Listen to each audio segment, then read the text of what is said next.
This is episode 69 of the Why Not Me podcast, Seeking Safety. I'm your host, Danita Bremer. I'm a wife, mom, member of the Church of Jesus Christ of Latter-day Saints, and a life coach. And in this podcast, we talk about how to overcome our inner obstacles to endure this life well. Let's start out first by sharing a review. Now, you guys, I'm running out of reviews. I think I only have one left after this. I so appreciate your ratings, but reviews are even better. Coach and Kim says, Danita's coaching and messages about shame-proofing your life have been life-changing. Her storytelling keeps me captivated. Thank you so much, Coach and Kim. I know both Coach and Kim in real life, and they are delightful people and such amazing cheerleaders. They wrote this review when I was still doing the Shame Proof Your Life podcast, but I've pivoted a little bit to trauma and inner emotions, which shame is one of them. And I also believe that telling our stories, like our real stories, are so important to us being validated and noticing our progress and noticing our capabilities. So I love incorporating storytelling into my podcast. Okay, so last week, Wednesday through Saturday, I was at my school, the Life Coach School's mastermind, and I'm a pretty extreme introvert. And I spent 3 days extroverting, like being with people, talking to people pretty much nonstop from like 6:30 in the morning until 11 p.m. Totally went off the rails with keeping my habits. I didn't do several of them for like 3 or 4 days in a row. And I've been letting myself recover. And I didn't record this podcast before I left. It just had too much stuff going on. And I thought, okay, well, I will do it when I get back. And then I was so completely exhausted and tired that I just focused on taking care of myself and my body and listening to my body. And so that is why this episode is a little bit late coming to you today. And before we get into the meat of the episode, I wanted to tell you about my brand new website. So last week I mentioned it, but it wasn't quite live on the day the podcast dropped. And it is live now and it's amazing and I love it. And I want you to check it out. There is a freebie there that is called It Might Be Trauma If. And the freebie talks about kind of everyday actions that we do that we don't realize are so socially acceptable that we don't realize that they could be trauma responses. And by trauma responses, I just mean like our nervous system responding to something that happened in the past and then it becoming a pattern for us. We kind of talked about that last week when we talked about what is trauma. And if you're up for it, I would love for you to just peruse my website, test all the buttons, tell me and give me some feedback. Is it confusing? Are there questions? Is there missing information? And I know I'm throwing a lot of stuff at you all at once, but just take what you want and ignore the rest. It is my goal to have 100 conversations with people that I don't yet know over the next year. So my criteria is one-on-one, 30 minutes, and somebody that I don't already know. I just want to expand my network of people and I'm not going to be selling anything. I just want to get to know people and what their needs are. And just, I believe that when you get to know people, you find fascinating people. Everybody is fascinating once you get to know them. So I have a contact form on my website and you can connect with me there and we can set up a time to just have a coffee chat conversation. I don't drink coffee, but the idea is like what we would do if we were meeting up at a Starbucks or something like that, just over Zoom or over the phone for that matter. So poke around my website, give me some feedback if you want. Check out the freebie, the download. Just tell me what is working for you on the site, what's not working for you. I'm always looking to learn and tweak. And so I would so appreciate that. And the other thing I wanted to mention is that I will be signing off of social media for the next 3 months, starting this coming Saturday.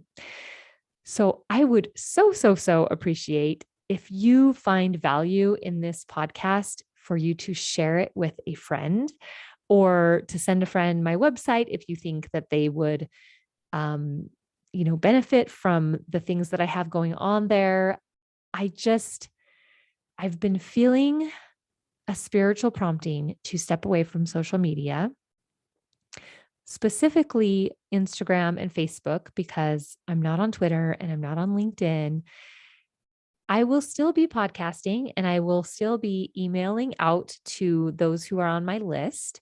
And on my website, on the podcast page, if you scroll to the bottom, there's a place where you can sign up to just get podcast notifications. So if you don't want to just hear my little tidbits and like join my normal list, it is a separate list that's just for podcast stuff. So I really encourage you to join that if you want to keep updated on what's happening in my life and on the podcast and in my business. And share that with your friends. I just would be so grateful. I'm really forcing myself to get creative with how can I reach people and connect with people to share with them these ideas that I have that will help us be better people in the world, will help us be creators, like creating the things that we want for ourselves and our lives and for those around us that we care about. I just have this idea that so many of us are walking around with trauma that we don't even know about. And that if we can address it, we can do so many more things. Right now, we're kind of walking around seeking for, am I safe? Am I safe? Where's a safe place? And if we didn't have to spend energy on that, we would be spending energy on making the world a better place and basically just, following the promptings of the spirit in each of our individual ways. And yeah, I think that would make the world a better place. So I am just requesting, and you totally don't have to, if this podcast isn't something that you want to share with other people, please don't do that. But if you feel called, if you feel like you know somebody that it would maybe benefit, I would just very appreciate your shares. Because I'm not going to be on social media, and that is the easiest way to share work with, with people that you know. Okay, let's get to today's topic, which is safety.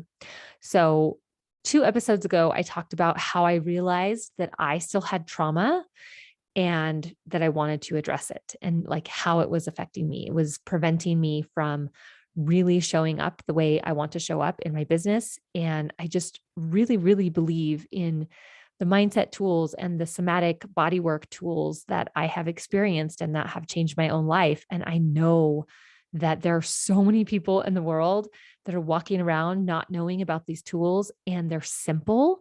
Doesn't mean they're easy, but they're simple. And I just want people to hear about them. I want people to know about them.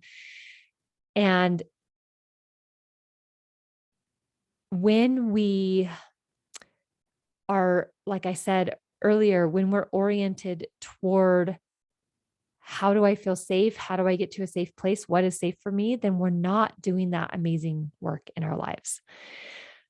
So that's kind of my compelling reason. And then last week we talked about what trauma is, and we went over several definitions of trauma and just as sort of a baseline understanding of what we're talking about when I talk about trauma. Because really, if I was talking to like a third grader, somebody asked me at Mastermind, how would I describe trauma to a third grader? I would just say it's when we have emotions in our bodies that we can't get rid of, that sticks with us and it affects us, right? In a negative way. It prevents us from being who we want to be in the world. So today I wanted to talk about safety, which I think is also a big kind of core part of trauma, which one part of trauma or these emotions that get stuck in our bodies that is kind of an essential part of the definition is that it feels dangerous to us, right? Now, before I came to coaching and where I see most people starting out when they're thinking about safety is that safety is like a circumstance. Safety is like something outside of them that is something that they seek for, right? And that's exactly how I would have thought of it too. Safety is like when I'm at home, I'm safe. Safety is not getting in a car accident, right? These things that are sort of outside of us. But if you really think about it, there's no such thing as safety as a circumstance outside of us. Because when you're at home, unsafe things can still happen. You can slip and fall and hit your head in the shower. There could be a windstorm that makes a tree fall onto your house, right? I mean, there are a million things that could happen. You could burn yourself as you're cooking. That, could be a threat to your physical safety or your emotional safety for that matter. Many, many people at home is not a safe place emotionally for them, right? They are being verbally or emotionally abused by a spouse or children or whatever, right? Like people aren't always the nicest in this world. So places and experiences or situations that we associate with safety aren't always safe, right? We're experiencing watching a war in Ukraine right now as I record this. And the places where you would think would be safe, like train stations, people trying to leave, or hospitals, people trying to get care, healing, these are the very places that are being bombed. So, safety as a circumstance isn't really a thing, right? Because there's always something that could happen. I have been the kind of person that has been a little bit anxious about driving pretty much my whole life. I wasn't thrilled about getting my driver's license, but I grew up in a small town where to get anywhere or do anything, you had to be able to drive. And so I got my driver's license, but I always was like a little nervous and anxious about driving. And when I went away to college, I went to Seattle. And Seattle is one of those cities in the world that has an excellent public transportation system. And I was just like so relieved that I didn't need a car going to college. Now, recently, I realized, this is probably in the last couple of years, I realized that the thing that I'm really so nervous and anxious about when I'm driving is what if something happens, right? It feels unsafe to me. And if you've listened to my podcast, you've heard several situations where, driving or being in a car felt unsafe. So there's definitely some like trauma stored there from experiences that I've had. But I was really kind of trying to coach myself and think about what exactly makes me feel anxious or nervous about driving. And it was this idea that if something happened, I wouldn't know what to do. And so I started listing out all the situations that I could imagine of like, if it happened, I didn't feel like I would know what to do. So if I got in a car accident in the wintertime because I slid on ice or snow or whatever, what would I do? And I just started like thinking about, okay, I would call the insurance company or I would call my husband or whatever. And like in my mind, rehearsing, what do I do? And I just realized that so often my nervousness around driving was that I didn't trust myself to figure out what to do in that moment. Right. So honestly, when I noticed this, it was wintertime. I get very nervous about driving in the snow. At the time, I had a van that didn't have all-wheel drive or anything like that. And so I was just very nervous. I wasn't even nervous about getting into a major car accident because in that case, I figured, like police would come or whatever, it would be more clear what to do. It was more those little situations where you have to stop at a stop sign and then your car doesn't want to go again. Right. And the idea of that like really activated my system. So I thought, okay, well, what could I do to help me know like what I would do? So I put a bag of sand in the back of my van with one of those folding handle shovels. Thought, well, if I get stuck on like a slight incline, I'll have the sand and the shovel in my car and I can dig around my tires, put a little sand there and get some traction and get going. And it like totally reduced my anxiety about driving. Sometimes I get anxious when I'm driving to a place that I've never been before and I don't exactly know, like what lane to be in and when to exit. And, do I turn right there or after?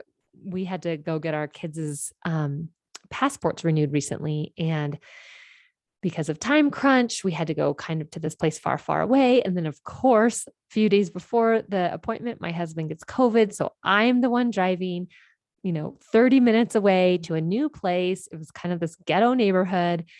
And of course, I've got, my Google Maps and stuff, but it was still, we got there and we were like, where is it? And we couldn't find the place we were supposed to go to get the passports. Well, we kind of like circled the block and finally we found it. But those are the kinds of things that make me really nervous. Like, what if I get there and then I can't find it? And I'm like, I don't know. And then I have to go somewhere else and then I have to turn around, right? It's these silly things that make me all anxious. And so I just started telling myself, if I have to go somewhere new and I can't find it, I'll figure it out. I'll find somewhere to park. I'll find somebody to ask. I'll keep circling the block until I figure it out, right? And so it's really this idea that safety is a felt sense inside our bodies.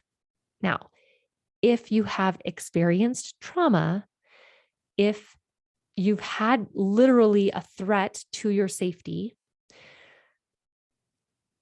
your body gets activated, right? And it's not like it doesn't have the capacity to be like, okay, but we're safe right now in this moment because you're literally not safe in this moment. Right. And so those are the times when you're like literally not safe, that your body gets activated and then sometimes it gets frozen or sometimes, get the fight responses. So you just, end up trying to fight with everyone and it becomes a pattern because you're still trying to resolve that feeling. Right. So I want to give you this example that I thought was just so brilliant. And I doubly love it because it came from my husband. And he's, he doesn't always buy into all of the concepts that I teach here, but he traveled for the first time a couple of weeks ago, first time in a really long time. And we live in Denver. And so in going in or out of Denver, often there's quite a bit of turbulence because of the mountains here. The mountains are, 15,000 feet high and it affects sort of the wind and just the air. Right. And so you have these turbulent pockets, especially coming in for landing in Denver. And he's on the plane and he said, man, it was really turbulent. Like he's an aerospace engineer. So he understands the way an airplane works. He understands the plane is not just going to fall out of the sky. And yet he was like, yeah, it made me nervous even. And I told him, I said, that is such a great example because he will often come to me and say things like, I just don't understand how this person feels this way. Like, I don't understand how our kid feels anxious. I don't get it because he's not a very anxious person. And so I just told him, I said, that's what these emotions that you don't understand, that's what it's like. It's logically, that the plane is not going to fall out of the sky, but in your body is saying this doesn't feel safe. That's what's happening when somebody is having anxiety or fear or whatever that he doesn't understand. Like logically, they probably say, yeah, I shouldn't feel anxiety or whatever, but their body is giving them a different message, right? Which is why doing the somatic work, the work in your body to kind of process these emotions and these sensations is so important because sometimes it doesn't matter what's happening logically in your mind. Okay.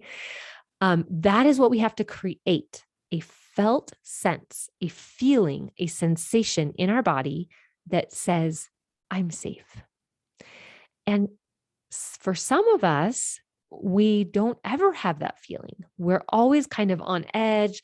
If you feel like you're sort of like always walking on eggshells, or you're always a certain level of tenseness or resistance in your body, that means that even your body is not a safe place for you. And it's okay. You can create in your body a safe place. That is the work I do as a coach. That's what I do with my coach, my trauma coach. We're always processing the emotions, processing the actual sensations, following the body's urges, because your body knows what to do, and expanding a capacity to feel safe. Okay, so I have an exercise for you. If you are in a safe place, not driving, play along, but just do what you can if you are driving, or if you're in a situation where you can't really do much, or come back to this. If you close your eyes and think about a safe place, what comes up for you?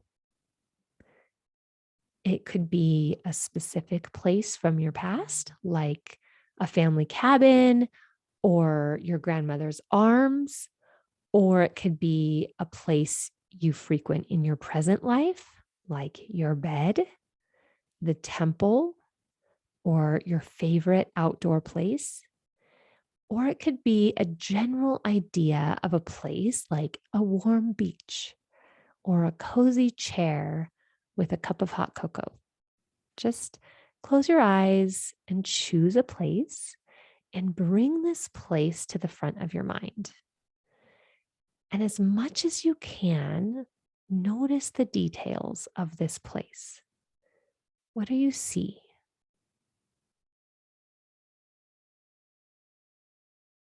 What do you hear?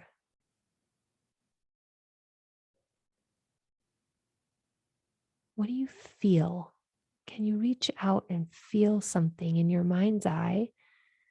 If you're in nature, can you feel the ground beneath you? Can you touch a leaf and feel it in your hand? Is there anything to smell or taste? Just like really get to this place. And now, with all of your senses in this place, this safe place, turn your attention to your body.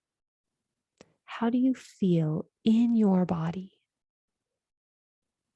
Now, we specifically chose a safe place, so I hope you're feeling safe. How do you know you are safe in this place? What in your body tells you that you're safe?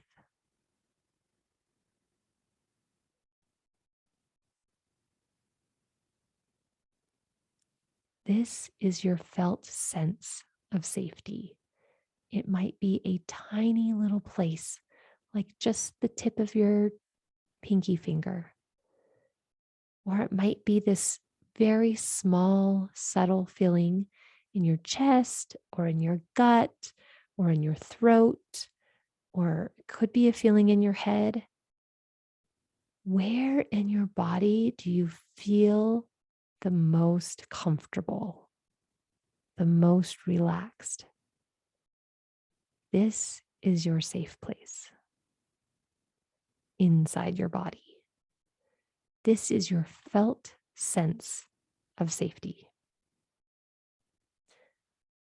So when you are moving towards something in your life that brings up feelings of unsafety or danger, this could be in your business. This could be when your kids start whining or fighting with each other.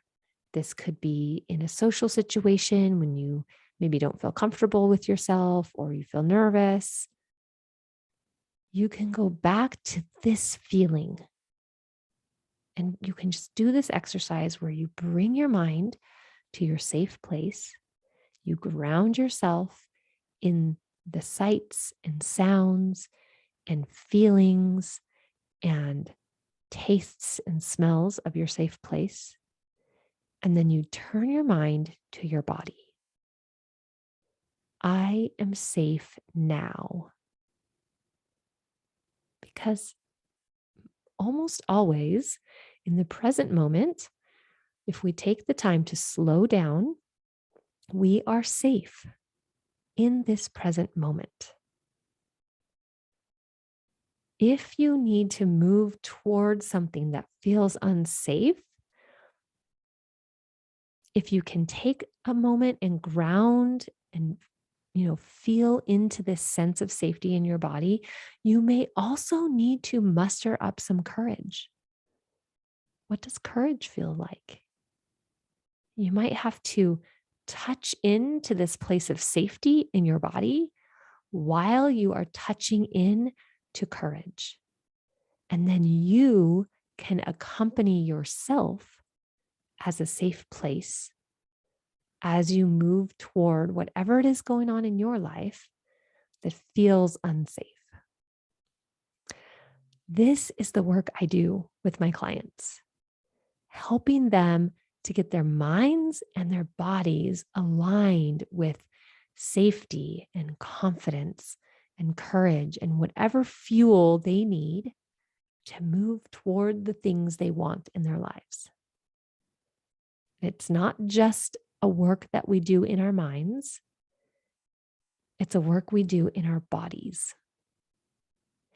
I firmly believe that your body knows how to do this. Your body already has wisdom inside of it. It's just a matter of slowing down and taking the time and feeling safe to do so. When we lived in Germany, toward the end of our time there, we realized that we had done a lot of traveling to other countries and major cities throughout Europe, but we hadn't explored as much Bremen, the town that we lived in. So one of the things we did is we went to this science museum that was in Bremen. Huge museum, lots of very hands-on things. It was really a great experience. One of the things they had in this museum was a black room.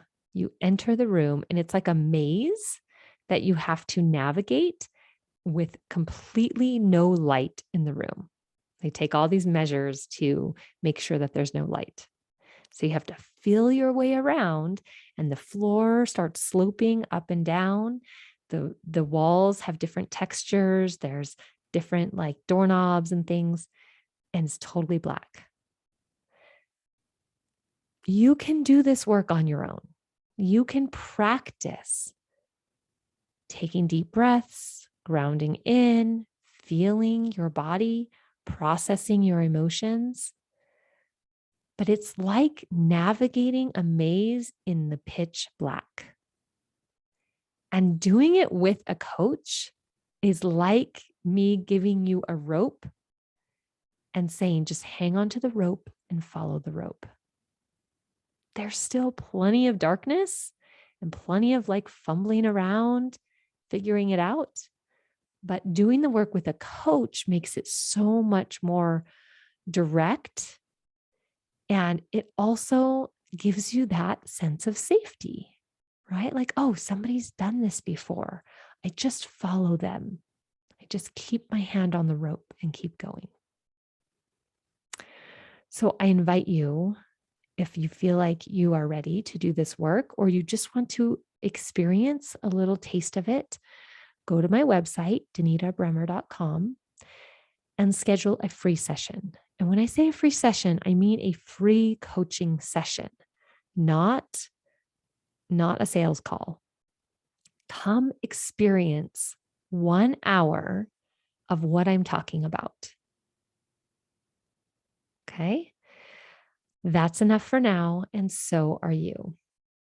If this episode made you think about yourself, God, or others in a new way, would you please give it a rating or a review, or especially a share with a friend? And if you're ready to overcome your inner obstacles and show up to this human experience as your highest self, go to danitabremmer.com to schedule a free session with me. Until next time, go be you and follow the spirit.